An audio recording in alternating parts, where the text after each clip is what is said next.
Welcome back, everyone. Michael here with Offshore Citizen. Today I'm going to discuss a topic that I've seen a lot on Twitter lately and is kind of this ideological debate within crypto communities, and this is the discussion of proof of stake versus proof of work. So for those of you who are not geeky enough to have delved into this subject, proof of work is the method by which blocks are validated on the Bitcoin network. Ethereum is currently proof of work. Ethereum 2.0 is shifting to proof of stake. A lot of the other networks now are proof of stake. And so today I'm going to go through and I'm going to contrast them a little bit for you, discuss the pros and cons of each, which is better, which is not, etc. And so I'd like to hear from you guys before we get started. If you happen to know about proof of work, proof of stake, I'd love to hear, A, which do you think is better and why?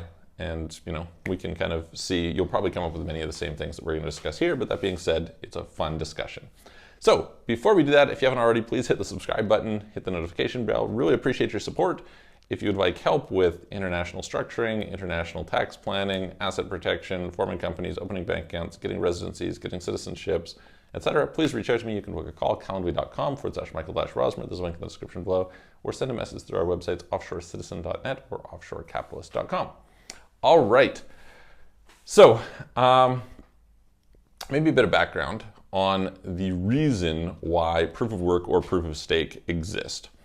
I've talked about this in some previous videos, and it's essentially the idea of what we would call the double or the nothing at stake problem, which arises in consensus algorithms. Okay, so what are we talking about? It sounds like a lot of jargon, right? Essentially, imagine that you have a distributed system, which is, these blockchain systems would be distributed systems, meaning that the information is stored on multiple computers around the world. And one updates, and it pushes the update to the other, okay? Now the others need to decide if that update is valid or not. And it's especially important if there's a conflict between them. If there's no conflicts, then it's pretty straightforward. But it avoids what's called the double spend problem, which is the idea that you have money and you can spend it twice. And you can just imagine that in a distributed system, if you have one system, it's really simple, right? I debit the account, the number goes down, okay. But if I'm distributed, then what happens is I debit the account, but I broadcast that transaction to one area, and then I might go and I broadcast a different transaction to another set of computers, and I could essentially spend multiple times because before it gets updated over here, I've already gone and I've done something else over here, right? So that's kind of the general idea. So we want to avoid double spend, right? That's the important part. We don't want you to allow you to spend your money twice. Government is fine with it, but you should not be. Okay, so in order to avoid that, the network is going to have all these transactions broadcasting, and they're going to figure out, is this a valid transaction or not? And part of that just has to do with sequence. Okay, so you figure out what is the order of transactions, and if you know that one transaction came before another one, then you can debit the account and credit another account, and you can figure out, all right, what was the balance, and therefore were they capable of doing that other account, and if not, you can reject the transaction and it can work out. Okay, that's the loose idea. So it's keeping a ledger of the account balances, basically. All right. Now, here's the thing. If there is a conflict, how do you resolve that? How do you gain consensus within the system? All right. And this is by a voting mechanism in essentially all the cases. The question is, how do you determine what the vote is? So in the case of Bitcoin, we use what's called the longest chain. So there might be different chains. They've produced more blocks. Whichever one has the longest chain, basically that's the direction that you go. In some other cases, for example, Avalanche, there's a really interesting mechanism where there's like these miniature votes between them, and then they kind of snowball, which is why you get this avalanche concept, okay? Different algorithms do it differently. There's Hedera Hashgraph, has this gossip protocol that works, and so on and so forth. Anyway, bottom line is that there's this voting, one way or another. And the question then becomes, okay, well, if it's a matter of voting, what prevents me from simply creating a whole bunch of fake users and voting overwhelmingly in my favor, right? I can just take over the network. And this is the nothing at stake problem, where we say, all right, in order to prevent you from just creating millions of votes, what we're going to do is we're going to force you to spend something. You're going to have to actually or put up some value. And as a result, because you have to have something real and tangible there, you can't produce limitless votes. Okay, so for instance, let's say that you need to stake 32 Ethereum. All right. Okay, so in order to be able to run a staking pool to validate transactions, you need to have 32 Ethereum. Well, that means that right now the current price of Ethereum is around $2,000, right? So you can calculate, all right, we've got basically $64,000 in cost, and for every one of these that I want to do, well, I need to put up more Ethereum, right? So that would be one example of restriction. Another example is proof of work. So proof of work, what happens is you have to use computational power and burn electricity in order to produce what they call work, right? Do the work of solving these cryptographic equations, which then proves that you've done that, and therefore that you're not. It's like an incentive not to do too much. In other words, in order to get lots more votes, you have to do lots more work, and work comes at a cost, and therefore, if the cost is higher than the value that you can extract from the network by kind of voting in the wrong direction, then there's no reason why you would do that. Make sense? Okay, that's fair enough. Simple concept. Well, the question then is, what is the best way of forcing people to put something at stake in order to make sure that they keep the network secure? And the two common ways that they have, there's variations on it, we'll talk about in just a second, but are proof of work, which is where you, like I said, burn electricity, solving these cryptographic equations, or proof of stake, where you take some tokens and you basically lock them up, and your vote is equivalent to the amount of tokens that you put up, versus in proof of work, the amount of hash power you have, basically the amount of cryptographic equations you can solve in a given period of time, is equal to the amount of votes you have. Okay? Fairly simple. They also have something called proof of authority, which is a variation on proof of, let me think here now. It's a variation. It could, I guess in theory, it could be either one. But basically it's where the nodes in question have to be validated. So the people who run them are known, and you can kind of penalize. Part of the idea here is that you can penalize someone if they go against the system. So for example, in proof of stake, if you vote badly, you're going to lose some of your stake. And that's some of the incentive to vote fairly. Similar sort of idea in proof of authority, but without having to go through the same thing, okay? All right, so what are the arguments on either side? A lot of the Bitcoin proponent people are, of course, big on proof of work because that's the original algorithm that was used by Bitcoin, or is still used by Bitcoin. The arguments here tend to be that it doesn't tend to be toward centralization in the same way because of the fact that the technology is always improving. In other words, what you use is these chips called ASICs. You could use GPUs as well, but ASICs, in order to process these transactions, okay? In order to solve these computations, to do this computing. And when you're doing that, the new ASIC technology is going to come out every few years or whatever that's going to be vastly superior to the previous. And so you can't just keep adding onto your network, gaining more and more power, because someone else is going to come out that's going to make your old power irrelevant. You're going to have to buy new stuff, all right? Which is constantly refreshing is the idea. And this is an opportunity for new players to enter into the market. Now, the reality is it's also dependent to some extent on the cost of electricity. For you to do it profitably, you need to be able to get a low enough cost of electricity. And the truth is that electricity is not the same price all over the place. So there is some bias that we're going to touch on in a second. On the flip side, proof of stake, one of their immediate arguments is, hey, we don't burn much electricity at all, right? You can run this node for very, very little money versus it costs a lot of money to run a big Bitcoin cluster in order to be able to go and do some Bitcoin farming or mining, right? Now, obviously, so if we just look from the perspective of which one consumes more energy, obviously it's proof of work, therefore proof of stake has an advantage, right? However, the flip side of that argument is some people will say, well, the whole point is that the fact that you have to consume real resources in the real world gives an underlying value to the token because people are not going to spend more on this mining than they're going to get in value on the tokens. We'll talk about that in a minute, but it's somewhat untrue. Okay, so that's the next one. Additionally, what you may say is, well, the problem with this proof of stake thing is that people who have a bunch of stake, meaning a bunch of tokens, get more votes, and they get more rewards for those votes, by the way. So basically, for validating transactions, you get paid rewards, okay?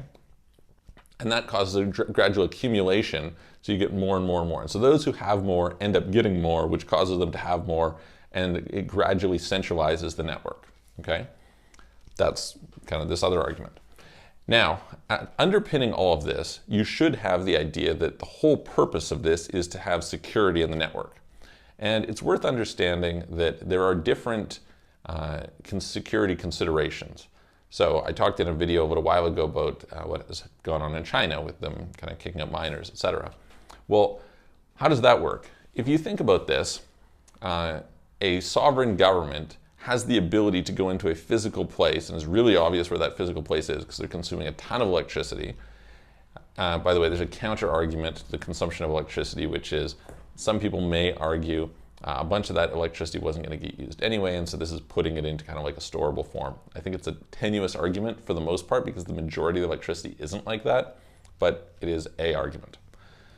So from the idea that you have a sovereign government that can come and basically take over your mining operation and run the proof of work maliciously, this seems to imply that proof of work is more weak to that type of attack, okay? By contrast, if you had proof of stake, what's the thing? The thing is that you have your private keys, you secure your stake, you can literally just turn it off, go to another country, turn it back on, have access and go. Whereas when it comes to proof of work, you have to move all this mining equipment, which is massive, right? We're talking like these are huge amounts of computing power. So lots and lots of computers, lots of space, lots of power, etc., and relocate them. You also tend to get a non-egalitarian distribution of power because of the fact that when it comes to proof of stake, anyone can own this synthetic asset, and you can own it equally in Africa as you can own it in China, as you can own it in Canada. When it comes to proof of work, the problem is it's dependent on the price of electricity, and not all places have the same access to cheap electricity. So some people will say, hey, listen, the distribution of electricity is more egalitarian than the distribution of tokens. And part of their argument here is that often you have early pre-sale rounds where early investors got tokens at a special price. You have founders who got a lot of tokens initially. And so there's a high token concentration amongst a small group of people, which makes it non-decentralized and tends to result in less security. Basically more decentralization is seen as more security, and so it's more centralized. This isn't an intrinsic characteristic, I would say, of proof of stake. It doesn't necessarily work out that way because you could have a fair launch, for one. Second of all, there is something to be said for starting more centralized and gradually decentralizing, which is Cardano's argument, is they say, okay, we're gradually giving up more and more control and distributing, and they have a part of their algorithm, this concept called K. K works such that you only get so much reward before your reward value starts to drop off, and so it encourages increased decentralization. Now in practice, what you can get is you can just coordinate between many wallets and get some similar value. So you run more staking pools, okay, but those staking pools, if they're all voting the same and they're all coordinating, then it doesn't necessarily help you so much. Okay, so that's a different option. So there is some argument either way on this. Furthermore, although right now, 3 major mining pools could join together and could basically overwhelm the Bitcoin network, the fact that if they do so, there's a game theory component to it such that everyone will know what they did, and therefore they'll fork away from that project, and these guys will not have that value, does matter. Now, Vitalik Buterin, the founder of Ethereum, wrote a great blog post about this a little while ago. You can go and check it out, where he talks about some of the differences, and he looks at the mathematical cost of securing the network in proof of stake versus proof of work, and demonstrates that in the most cases, proof of stake is a less expensive thing to secure. And why is this?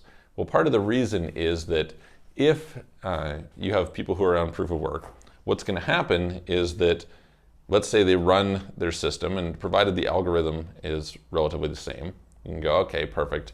We're going to run our system maliciously, and we're going to overwhelm the network. We're going to adjust it in our favor. Okay, perfect.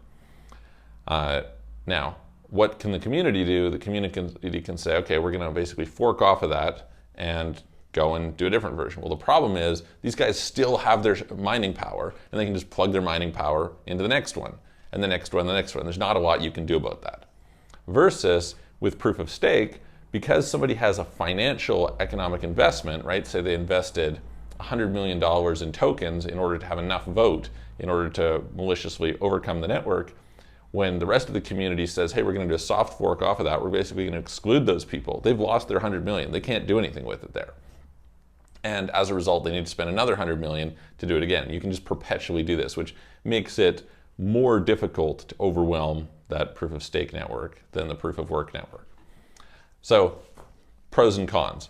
I think the thing that's worth understanding about this is it's not just a function of proof of stake versus proof of work. There are different proof of stake algorithms, there's different proof of work algorithms, and they don't all behave in the same way. There are things you can do from a game theoretic perspective to adjust how that's handled. For example, the thing about K that I was mentioning in Cardano. I think that overall there's an intuitive advantage. Like, it's generally not a good thing to consume more resources. The idea is that a system that runs more efficiently is better. So if you can achieve the same security objectives with less cost, then that's better than if you achieve it at the same level without it. The people will say, well, hang on, can you actually achieve that much? And this is mainly a question, I would say, of the extent to, clearly from a sovereign threat perspective, you can clearly achieve it easier with proof of stake than you can with proof of work. However, if you think about it from a decentralized perspective, it's quite difficult to build a properly decentralized proof of stake system. Decentralization is a really, really challenging thing to accomplish. And one of the points that Bitcoin maximalists tend to advocate is just that Bitcoin is so incredibly decentralized that that's such an asset that is difficult to replicate elsewhere. And there's some truth to that. However, the truth is that basically 5 major mining pools control the vast majority of the hash rate on the Bitcoin network. And so how centralized is that, or how decentralized is that really? That's one, kind of consideration. And so there is some vulnerability that you experience there. I think that it's interesting to me, my main question in this whole debate that comes up, and you'll see it on Twitter, etc., is less about that debate and more that other alternatives haven't been proposed. For example, one of the things that I would propose would be what I would call proof of credibility, which would be more based on a system that is based on neither of those stakes, but rather based on a history of credible voting and more like a credit score system, which you can build in such a way that is inherently decentralized. So anyway, that's just a brief little explanation of the two systems. The industry, pretty much everybody is moving to proof of stake. The move of projects is to proof of stake. And I think there's, like I said, some intrinsic reasons for that. However, there's some intrinsic disadvantages that are difficult to plan around. Not impossible, but difficult to plan around. And so we will see over the coming years what happens in the space. Hopefully, though, there's going to be some innovation that comes up with a better way than either of those. So that is that. If you have some comments, leave them below. If you have questions, leave them below. And if you'd like help with any of the subjects that we help you with here on this channel, please reach out to me. And I'm going to look forward to seeing you guys on the next video.